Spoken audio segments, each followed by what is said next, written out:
और अगर उन्होंने गवर्नमेंट किसी की चेंज करनी है तो मोदी साहब की चेंज करते, जो रशिया से तेल ले रहे हैं। और आजकल जो जो बाइडेन जो कुछ भी कर रहा है, ये बराक ओबामा की एक्सटेंशन है, और वो सारे इंडियन लॉबी की झोली में बैठे हैं। एक तो ये फैक्टर है। इस वक्त अमेरिका आपको जब इतने सालों से कॉल ही नहीं कर रहा था, तो वो यकलख्त आपकी गवर्नमेंट इस तरह रिमूव करने के लिए क्यों इतना बड़ा एक्शन लेगा?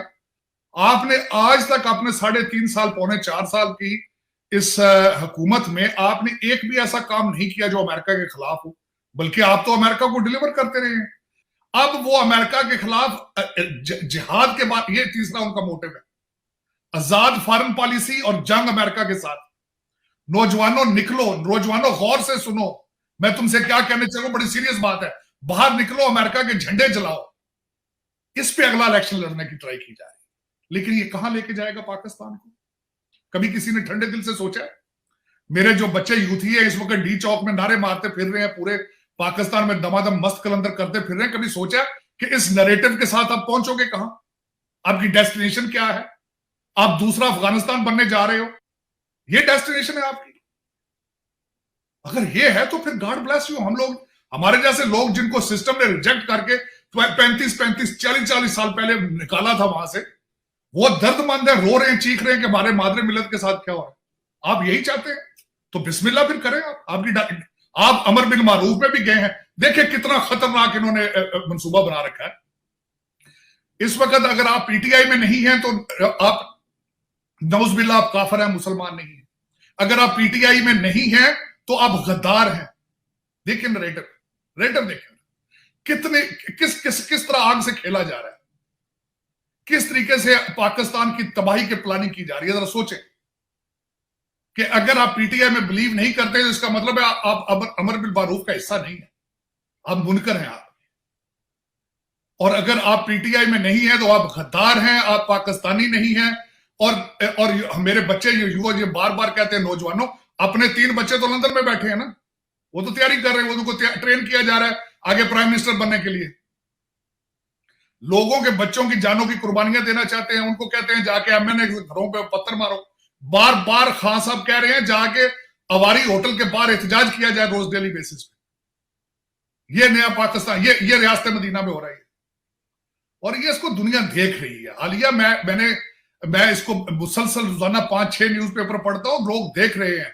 और बिलखसूस जो इस वक्त प्रोपेगेंडा आप तैयारी की जा रही है, आपको एज अ फेल स्टेट जो है वो बनाने की कोशिश की जा रही है।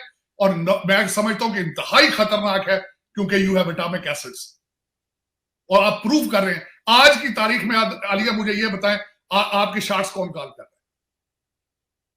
खान साहब ने गवर्नर हाउस में आज तकरीर की और उन्होंने कहा मेरे वफाकी वजीर सामने बैठे हैं, और मौसूफ को यह नहीं पता कि जब आपने असेंबलियां तहलील कर दी है तो कैबिनेट तो रही ही नहीं है, वो तो एग्जिस्ट ही नहीं करती। आज ना करे आपके मुल्क पे कोई अटैक कर देता है या कोई नागहानी आफत आ जाती है, तो who is running the country? मैंने आज तक जिंदगी में ऐसा नहीं देखा कोई मुल्क जिसका सरबराह ही ना हो। कोई सरबराह ही नहीं है इस वक्त। सर कोई सरबराह, कोई प्राइम मिनिस्टर नहीं, कोई पार्लियामेंट नहीं, कोई ऑपोजिशन नहीं, कोई कुछ भी नहीं। मतलब आप देखिए ना, खान साहब की तो आईनी, खान साहब की सियासी मौत हो चुकी है, आईनी मौत हो चुकी, बिल्कुल तो खत्म हो चुका है वो तो काम। देखिए ना, असेंबलियां नहीं, तहलील कर दी गई, खत्म कर दी गई। एक गैर, जब आइन सस्पेंड ही हो चुका है ना, जब उसको जिसको प्रोटेक्ट, खान साहब ने तो अपने ओथ की खिलाफ वर्जी की, जिस ओथ की कसम खाई थी उन्होंने, वो तो खत्म कर दिया उन्होंने। तो जब जी, वो तो आप सही कह रहे हैं कि जो हलफ लेके, जो जिस आइन का और जिस दस्तूर का ओथ लेके वो अपना ओथ लेते हैं, तो अगर आपने उसी को खत्म कर दिया तो बाकी क्या बचा। लेकिन आप ये जो कह रहे हैं कि उन्होंने तबाही फेर दी, तो वो तो ये कह रहे हैं अभी भी कि जो नेक्स्ट इलेक्शन वो 3 महीने के बाद करवा रहे हैं, वो कह रहे हैं कि उसमें उनकी पार्टी जो है कामयाब होगी। वो तो अगले 10 साल का प्लान बना के बैठे हैं, ये खबरें आ रही। वो कैसे, क्या ऐसा वो ये सब करके आप कि हो जाएगा ये?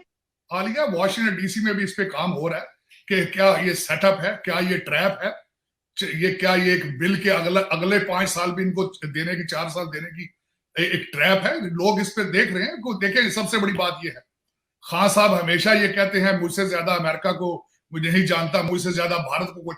और खान साहब, लोग यहां भी बैठे किताबें लिख भी रहे हैं, पढ़ भी रहे हैं। 400 साल की हिस्ट्री अमेरिका की।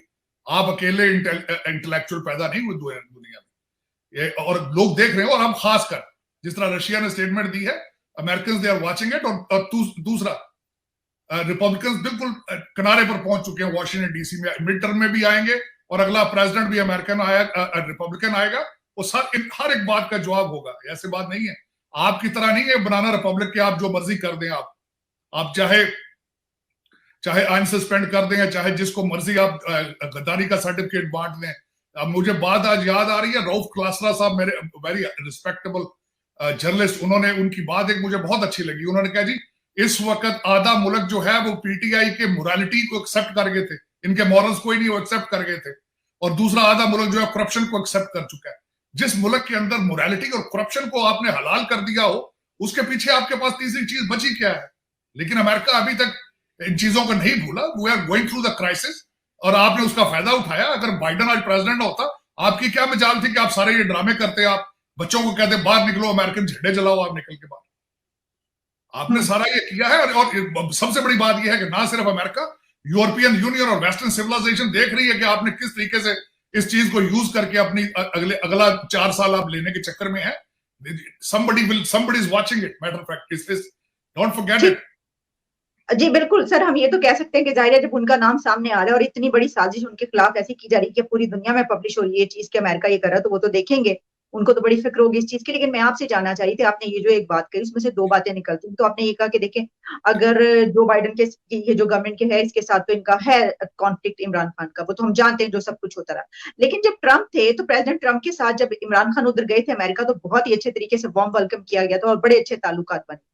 तो आप क्या समझते हैं कि इमरान खान साहब ये भी देख रहे हैं कि क्योंकि ये वाली गवर्नमेंट खत्म आ रही है और अगली गवर्नमेंट अगर प्रेसिडेंट ट्रंप की आती है तो फिर उनके लिए आसानी हो जाएगी, वो उनके साथ उन्हें कह के अपना जो है वो जो भी चाहते हैं वो करवा भी सकेंगे और उनको अगले साल भी मिल जाएंगे? ऐसा तो नहीं हो, कहीं ऐसा तो नहीं सोच रहे? ऐसा बिल्कुल नहीं होगा। सबसे पहले तो अभी डोनाल्ड ट्रंप साहब की कैंपेन उन्होंने शुरू की है, खुदा जानता है कि वो आ भी सकेंगे नहीं आ सकेंगे, आगे रिपब्लिकन प्रेसिडेंट जरूर होगा, ये इस चीज की गारंटी है। और आजकल जो बाइडेन जो कुछ भी कर रहा है ये बराक ओबामा की एक्सटेंशन है, और वो सारे इंडियन लॉबी की झोली में बैठे हैं, एक तो ये फैक्टर है। लेकिन उसमें मैं यहाँ इसको ये बात नहीं भूलनी चाहिए कि डिफेंस, पेंटागन और फॉरेन पॉलिसी रिपब्लिकन पार्टी के पोर्टफोलियो में आती है, उनके रडार पे होती है, उसके पीछे काम करते हैं। डोनाल्ड ट्रंप साहब की जो डॉक्ट्रिन थी वो यही थी कि अचीविंग पीस थ्रू स्ट्रेंथ। तो जब स्ट्रेंथ के साथ देखा जाता है तो आप इस तरीके से इल्जाम नहीं लगाने देते लोग, फिर आपको स्टेट डिपार्टमेंट स्ट्रांग होता है। आज तो देखे ना, वो अफगानिस्तान से भी भागे, शर्मिंदगी है। नॉर्थ कोरिया भी उनको स्नब कर रहा है, MBS फोन ही नहीं उठा रहा। उनके ऊपर इराक में उनके कौंसल जनरल पे अटैक हुआ है, उसका जवाब नहीं दिया जा रहा। आज तो वो बेचारे बीमार हैं, लाचार हैं, कमजोर हैं, लेकिन हालात इस तरह रहेंगे नहीं, क्योंकि आ रहे हैं रिपब्लिकन। और यहाँ पे ये खासकर मैं ये बताना चाहूंगा, इस वक्त मीडिया, वेस्टर्न मीडिया क्या लिख रहा है। NPR एक बड़ा रेप्यूटेड न्यूज आउटलेट है, वो मुसलसल उन्होंने आपकी पिछली 20 साल की हिस्ट्री को यहाँ पे वो अपने लोगों को बता रहे हैं कि fragile state, a fail state, atomic power, supporter of Taliban, Khan साहब की स्पीचें, खान साहब के रिलेशनशिप, सारा लिखा है उन्होंने बड़ी तफसील के साथ। अमेरिकन वो उस पर काम उन्होंने शुरू कर दिया प्रोपेगेंडा पे, और ये उस साइड पे लेकर जाएंगे। जिस तरह पहले आपसे बात कर रहे थे, IMF का प्रोग्राम सस्पेंडेड और कई चीजें सस्पेंडेड होंगी, और आप तैयारी करें आगे फैटफ की। आप इस वक्त कंप्लीटली आइसोलेटेड हैं, आपकी ना मोदी कॉल उठाता है ना जो बाइडेन आपको कॉल करता है। आपने CPEC बंद किया है, चाइना आपसे नाराज है, अफगानिस्तान वालों ने OIC में नहीं आए, वो आपसे नाराज हैं, ईरान आपसे नाराज है, उन्होंने OIC में नहीं आए, चाइनीज फॉरेन मिनिस्टर इस वक्त भारत जा चुका है। आपके पास बचा क्या पीछे चलाने के लिए? आपके पास यही बचा था और ये आपने चला दिया। अमेरिका के खिलाफ देखें जो कार्ड, ये गद्दारी का कार्ड पहले भी यूज हो चुका है। फातिमा जिन्ना को गद्दार कहा गया था युद्ध दौर में, ये कोई खास साहब ने नई बात नहीं की, लेकिन इनको बताने वाले मैं समझता हूँ बड़े स्मार्ट है। वो पाकिस्तान को इस तरीके से तबाही की तरफ लेके जा रहे हैं कि आप सोच नहीं सकते। उसकी वजह ये है, मजहब कार्ड एक खतरनाक कार्ड वो इन्होंने यूज किया, गद्दारी का कार्ड वो इन्होंने यूज किया, और देखें किस ऑर्गेनाइज तरीके से ये सारी गेम डाली जा रही है। I am very impressed. लेकिन पाकिस्तान के लिए अच्छा नहीं है, खान साहब के लिए अच्छा है, इनके करप्ट टोले के लिए अच्छा है। फराह बीबी शायद वापस आ जाए अमेरिका से घूम फिर के, लेकिन खान साहब के आसपास अभी बहुत चीजें निकलेंगी, लेकिन it's not good for Pakistan. मैं कल भी किसी जगह बैठा था, मैं क्या, आई एम नॉट अ यूथिया, आई एम नॉट अ पटवारी, आई एम नॉट अ जियाला, आई एम ओनली पाकिस्तानी। और एज ए पाकिस्तानी जब उस लेंस से देखा जाए तो पाकिस्तान के लिए आने वाले दिन इतनी गर्म हवाओं के साथ आ रहे हैं कि आप सोच